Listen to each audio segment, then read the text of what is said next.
तो है welcome back to my YouTube channel. तो लेकर आ गया हूँ swallow star next in novel के एपिसोड नंबर 49 को लेकर। तो चलिए शुरू करते हैं। तो जैसा कि अभी तक हमने पिछले एपिसोड में देखा कि युद्ध की तैयारी हो चुकी होती है।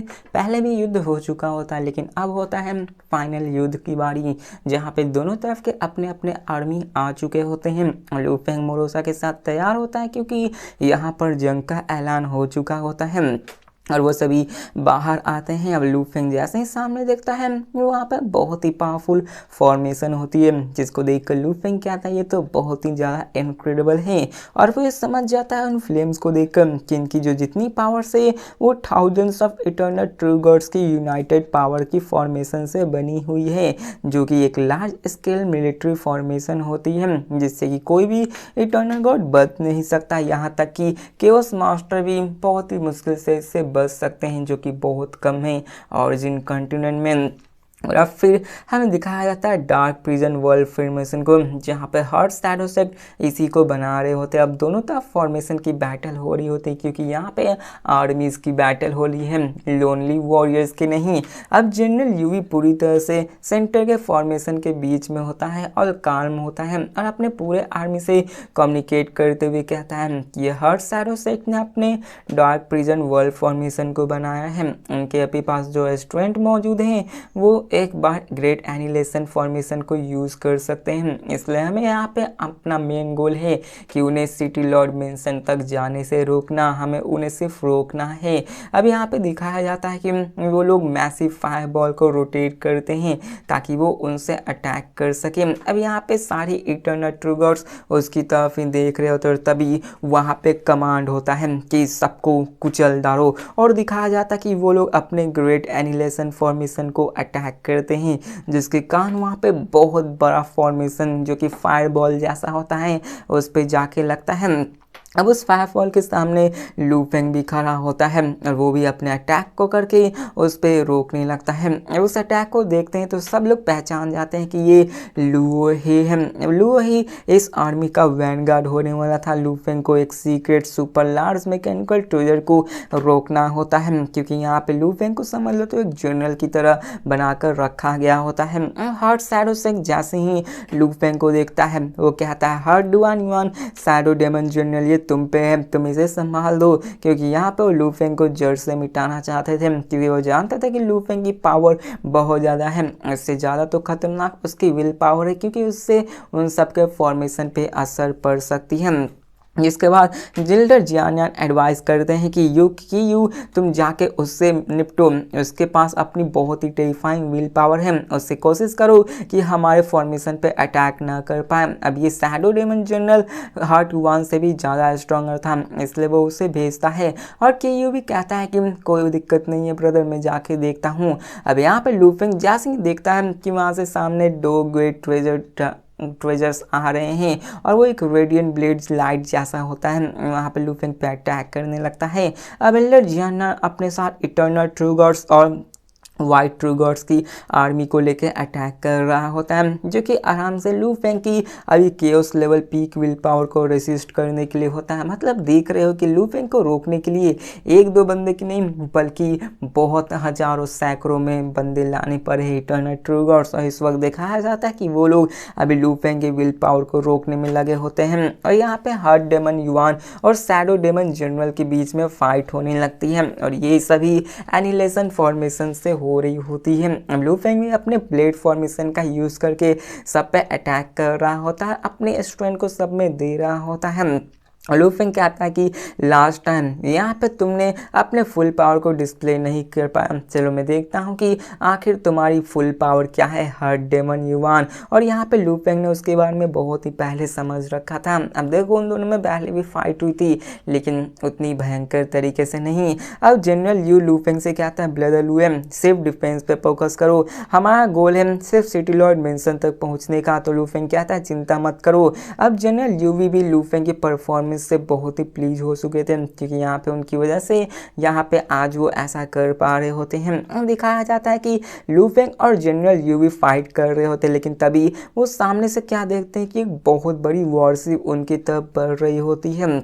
और यूकी कमांड करते हुए कहता है कि इन सबको कुचल डालो और दिखाया जाता है कि लगभग 500 इटर्नल ट्रिगर्स तैयार होते हैं लूफेंग पे अटैक करने के लिए। अब इसे देखकर लूफेंग पूरी तरह से हैरान हो जाता है कि आखिरकार ये आया कहाँ से, क्योंकि ये यानफेंग एंशिएंट किंगडम का मिलिट्री वॉरशिप होता है और ये वॉरशिप एक सुपीरियर मैकेनिकल ट्रेजर होता है जो कि कई और नेशन से बहुत ज़्यादा एडवांस होती हैं, जो कि ग्रेट एनिलेशन फॉर्मेशन से भी ज़्यादा खतरनाक पावर रखती है। और यहाँ पे जनरल यूवी कहता है कि ये यानफेंग एंशिएंट का किंगडम का वॉरशिप है, इसकी टेरिफाइंग पावर बहुत ज़्यादा है, इससे हेड ऑन हेड फाइट मत करना, मतलब सामने जाके उस पर अटैक मत करना। और लूफेंग को वार्निंग देने लगते हैं कि अगर इससे टकराओगे तो तुम मारे भी जाओगे।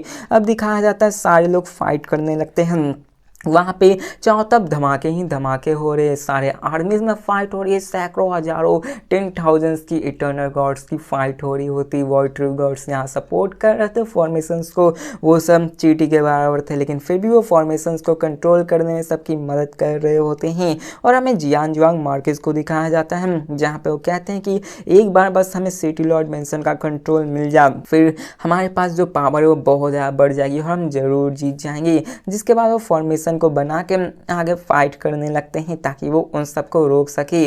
अब यहाँ पे वो भागने की नहीं सोच रहे होते, पूरा हेड ऑन एंड फाइट करने के लिए होते हैं। अब दिखाया जाता है कि जितने भी बंदे होते हैं, देखो फाइट हो रही है तो मैं साइड कैरेक्टर्स के फाइट के बारे में उतना एक्सप्लेन नहीं करूँगा, सीधे लूफेंग और बाकी जो मेन कैरेक्टर्स है उन सबको दिखाऊंगा। अब डिप्टी जनरल भी कहते हैं कि यहाँ पे मैं हर्ट शैडो सेट के मेन हर्ट डीवान और शैडो डेमन जनरल को देखता हूँ, बाकी सब तो यहाँ पे कुछ नहीं, इन्हें संभाल लिया तो हम लोग बड़े ही आराम से इस वॉर को जीत सकते हैं। अब यहाँ पे लूफेंग और मोरोसा भी आगे बढ़ते जा रहे होते सिटी लॉर्ड मेंशन की तरफ, क्योंकि यहाँ पे उन्हें बताया गया था कि उन्हें सिर्फ सिटी लॉर्ड मेंशन पे कब्जा करना है, वहाँ पे एनिमीज को हटाना है। एक बार उन्होंने ये कर दिया तो जीत जाएंगे। और लूफेंग और वो दोनों आगे बढ़ रहे होते हैं। अब लूफेंग कहता है कि फाइनल कन्फ्रंटेशन के लिए तैयार हो जाओ, कि मतलब अभी तक जो फाइट हुई है वो समझ लो तो सिर्फ नॉर्मल हुई थी, अभी मेन फाइट तो बाकी है। अब लूफेंग जानता था कि वो जैसे ही सिटी लॉर्ड मेंशन के पास पहुंचेगा वहीं तो मेन बैटल होने वाली है। और अब फिर हमें हिवांग सिटी के सिटी लॉर्ड मेंशन के सेंट्रल हब के बारे में बताया जाता है, जो कि बहुत बड़ी होती है और इसमें इन्वेंटरी सफल कैजुअलिटीज भी होती है। अब हमें दिखाया जाता है 5 मेजर फैमिलीज के बंदे को, जो कि वहाँ इंतजार कर रहे होते हैं। उन्हें पता चल जाता है कि वो यहाँ पे आ चुके होते हैं और सिटी लॉर्ड मेंशन और 5 मेजर फैमिलीज वही इंतजार कर रहे होते हैं। और वो जैसे ही लूफेंग को देखते हैं और जनरल यू को देखते हैं तो उन सबको वो ग्रीट करते हैं। अब जनरल यू कहते हैं कि अब से हम पूरे के पूरे इंटायर सिटी लॉर्ड मेंशन को कब्जे में रखेंगे। अब देखो वो जितने भी 5 मेजर फैमिलीज के बंदे होते हैं और सिटी लॉर्ड के बंदे होते हैं वो अभी तक मेंशन में ही होते हैं और वहाँ पे बाहर अटैक करने के लिए वो शैडो सेट के मास्टर्स तैयार होते हैं। और अभी की फिलहाल यहाँ पे लूफेंग अंदर आ चुका है, जनरल यंग जनरल ये सब आ चुके हैं, तो अभी के फिलहाल वो इसको यूज़ करने वाले हैं। अब ये भी कहता है कि यहाँ पे इसकी कोई ज़रूरत नहीं है, हम लोग अपने हिसाब से देख लेंगे। और कुछ ही सेकंड्स में दिखाया जाता है कि वहाँ का सिटी लॉर्ड का मेंशन केओटिक में बदल जाता है, उसकी टेरिफाइंग ऑरा और भी बढ़ चुकी होती है। और यहाँ पे जनरल यूवी नमरस इटर्नल ट्रिगर्स को मैसेज पहुँचाता है और कहता है कि मुझे पहले अपने आप को हिवांग सिटी से फैमिलीराइज करना होगा, क्योंकि अगर हाइट सोटो सेट ने अपने पूरे पावर से अटैक किया तो मैं उसको डिफेंड नहीं कर पाऊँगा। जिसके बाद वो इन सब कैजुअलिटीज को देखने लगता है, पूरे फॉर्मेशंस को समझने लगता है। यहाँ पे यूवी को दिखाया जाता है जो कि आने वाले बैटल्स के लिए पूरी तरह से तैयार हो चुका होता है। और यूवी को पता चलता है कि हिवांग सिटी में बहुत बड़ी मॉडिफिकेशन और काउंटलेस ओवरलैपिंग फॉर्मेशंस मौजूद हैं, जिसको अभी जानने में उसे थोड़ा सा टाइम लग जाएगा। फिर हमें सिटी लॉर्ड मेंशन का सीन दिखाया जाता है, जहाँ पे जो भी कल्टिवेटर्स थे उन्हें राहत मिली होती है और मोयू लूफेंग को ग्रीट करते हैं और कहते हैं कि गॉड लॉर्ड आपका धन्यवाद जो कि हमें बचाने के लिए आप यहाँ पे आए। तो लूफेंग कहता है कि यहाँ पे मोयू फैमिली मेरे स्पेशल ट्रेजर में क्या आप उन्हें देखना चाहेंगे। तो मोयू, अब देखो मोयू वही होता है जिसको तो आप जानते हैं। अब मोयू अपने उन सारे बंदों को मिला देता है। इसके बाद लूफेंग कहता है मोरोसा हर शैडो सेट पे नज़र रखना, अगर कुछ खतरा आए तो मुझे जल्दी से बताना। तो मोरोसा कहता है ठीक है मास्टर। देखो वहाँ पे बात होने लगती है फैमिली रीयूनियन होने लगती है। तो इन सब के बारे में बात नहीं करूँगा। अब देखो वहाँ पे सिटी लॉर्ड पे वो फॉर्मेशन के बीच में आ चुके थे, बाहर अभी भी बैटल चल रही होती। मोरोसा ने नज़र बनाया रखा होता है कि अगर वो आए तो यहाँ पे वो मारे जाएंगे। अब लू फेंग को भी दिखाया जाता है जो कि वहाँ पे बैठ जाता है और कहता है कि यहाँ पे 1 बिलियन यूनिवर्स सैंड्स कमा पाना तो बहुत ही ज़्यादा मुश्किल है, और मैं जब ब्रेक थ्रू कर दूंगा केओस रियलम में तो यहाँ देखा जाए तो मेरे पास रिसोर्सेज आने लगेंगे। अब इटर्नल ट्रू गॉड के लिए जैसे मैंने बताया कि 1 बिलियन यूनिवर्स सैंड्स कमाना एक मिरेकल जैसा है, लेकिन जब कोई केओस रियलम का कल्टीवेटर बनता है तो यहाँ पे उसको सिर्फ एक बैटल के हायर के लिए ही कम से कम 10 बिलियन यूनिवर्स सैंड्स या फिर उससे ज़्यादा दिया जाता है। अब यहाँ पे मोरोसा को दिखाया जाता है जो कि लू फेंग के इस एक्सप्रेशन को देखकर बोलता है कि मास्टर आप क्या सोच रहे हो। तो लू फेंग कहता है कि मैं सोच रहा हूँ कि मैं कितनी जल्दी केओस रियलम में जा पाऊँ ताकि मैं और भी अच्छे से लॉज को सीख सकूँ। तो मोरोसा कहता है कि बस आप धीरे धीरे करते जाओ। तो ये देखकर लू फेंग उसकी तरफ देखते ही रहता है। मतलब वो रिएक्शन होता है ना कि आपको किसी ने बोल दिया कि तुम तो अमीर हो भाई, लेकिन वो खुद अमीर होता है और सामने वाला गरीब होता है और वो देखता रहता है कि कैसी बात कर रहे हो। वैसे ही लू फेंग देख रहा होता है जिसका एक्सप्रेशन से हमें साफ पता चलता है, जहाँ पे वो मन में कह रहा होता है कि तुम तो खाते पीते हो, तुम्हें क्या पता कि कॉम्प्रिहेंशन किसे कहते हैं, असली मेहनत तो मुझे करनी पड़ती है, तुम घंटा पता है कि कैसे ब्रेक थ्रू किया जाता है।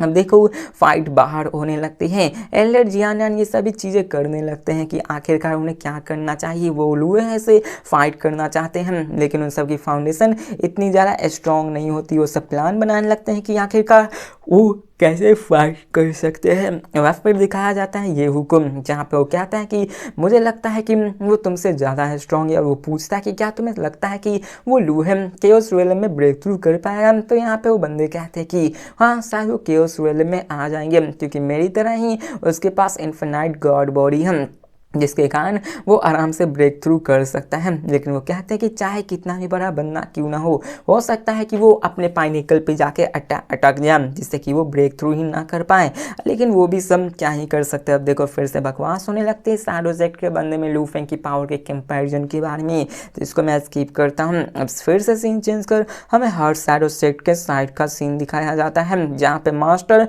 और 18 एल्डर्स एक साथ आते हैं और साथ में कीन्यू का डिवाइन पावर अवतार भी आ जाता है, जहाँ पे जियांग जुआंग मार्कस आर्मी से वो कहता है कि यहाँ पे हमने सिटी लॉर्ड के मेंशन पे अटैक करके उसके फॉर्मेशन मास्टर को मारने की बात की थी, लेकिन वो जियांग जुआंग मार्कस आर्मी लेकर सिटी लॉर्ड के मेंशन में घुस चुका है जिसके कारण हम यहाँ पे फॉर्मेशन मास्टर को थ्रेटन मतलब डरा भी नहीं सकते हैं। तो वहाँ पे हर्ट शैडो सेट का लीडर कहता है कि इस वक्त जियान जियांग मार्कस ने हमें यहाँ पे कोई भी मौका नहीं दिया है। उन्होंने यहाँ पे टॉप फॉर्मेशन मास्टर जो कि केओस रियलम से नीचे हैं सबको बुला लिया है और साथ में तो लुओ ही भी है, तो हम उसका बिगाड़ ही क्या सकते हैं। अब यहाँ पे सब कोई चुप हो जाते हैं क्योंकि उन्हें पता चल गया था कि उनके हाथ से मौका चला गया है, क्योंकि अगर वो पहले अटैक कर देते तो हो सकता था कि उनके पास जीतने का चांस था। ये भी तो बेवकूफ़ थे, उनके पास इतना टाइम था। लू फेंग ने 5 इलाज अपनी कल्टीवेशन में और बिता दिया, इतने टाइम काफ़ी नहीं थे क्या अटैक करने के लिए। इन्हें अटैक करके डायरेक्ट सीधे सिटी लॉर्ड मेंशन को ही हड़प लेना चाहिए था, लेकिन ये कर क्या रहे थे, इंतजार इंतजार इंतजार। आप देख रहे हो ना क्या हो गया, यहाँ पे इंतजार करते करते इतने सारे पावरफुल मास्टर्स फॉर्मेशन मास्टर आ चुके हैं कि वो अब सिटी लॉर्ड मेंशन पे कब्जा करने की सोच भी नहीं पा सकते हैं। और यहाँ पे उन्हें लग रहा होता है कि वो हार जाएंगे, लेकिन यहाँ पे फिर भी वो हार नहीं मानते। अब टाइम पास होने लगता है। लू फेंग अभी भी सिटी लॉर्ड मेंशन के पवेलियन में रुका होता है। मोरोसा बाहर के चारों तरफ नजरें बनाए हुआ होता है। अब मोरोसा के पास केओस लेवल की स्ट्रेंथ होती है तो वो आराम से बाहर के लोगों को देख सकता है। और तभी वहाँ पे एक वॉइस आती जो लू फेंग के कानों में कहती कि ब्रदर लुएहिन, मैं फुली प्रिपेयर हो चुका हूँ। अब यहाँ पे लू फेंग अपनी आंखें खोलता है और मार्कस एग्री करता है कि हम लोग यहाँ पे फिर से अटैक करने वाले हैं, क्या तुम सब रेडी हो। तो लू फेंग कहता है हाँ हर वक्त ही हूँ, जिसके बाद वो कहते हैं बहुत अच्छी। अब यहाँ पे मोरोसा लू फेंग साथ में आ जाते हैं और मोरोसा के मास्टर से कहता है कि क्या हमारे अटैक करने का बारी हो गया। अब देखो हर्ट शैडो सेक्ट अभी भी बाहर इंतजार कर रहा था, वो अंदर इसलिए नहीं आ पा रहे थे क्योंकि वहाँ फॉर्मेशन लगी हुई थी, वो उसको क्रॉस नहीं कर सकते थे। लेकिन इसके हिसाब से जो हुआन सिटी था उसका बाहर के रिसोर्सेज के साथ कट ऑफ हो चुका था। मतलब ये हुआ कि उनको मार के वहाँ से भगाना होगा, इसलिए वो इन सारे प्लान को परफेक्टली फॉलो करने को कहते ताकि वो उन सबको हरा कर बाहर कर सकेगा। अब यहाँ पे गौसी कहता है कि ये करो या मरो होने वाला है, जहाँ पे वो लू फेंग की तरफ देखते हैं वो सबको कमांड करते हो। सडनली दिखाया जाता है कि धमाके होने लगते हैं। पूरा का पूरा ह्यूआंग सिटी मानो फॉर्मेशन से बिक चुका होता है। टोटल 139 फॉर्मेशन बन चुके होते हैं और ये फॉर्मेशन बहुत ही ज़्यादा पावरफुल होते हैं और दिखाया जाता है फिर से अटैक चालू हो जाता है। तो इसी के साथ हमारा ये एपिसोड भी खत्म होता है। तो नेक्स्ट एपिसोड में वॉर खत्म हो जाने वाली है और देखते हैं कि क्या होने वाला है इस वॉर का रिजल्ट। क्या लू फेंग सबको मार पाता है और लू फेंग कब केओस लेवल में ब्रेक थ्रू करता है। तो मिलते हैं नेक्स्ट वीडियो में, तब तक के लिए बाय।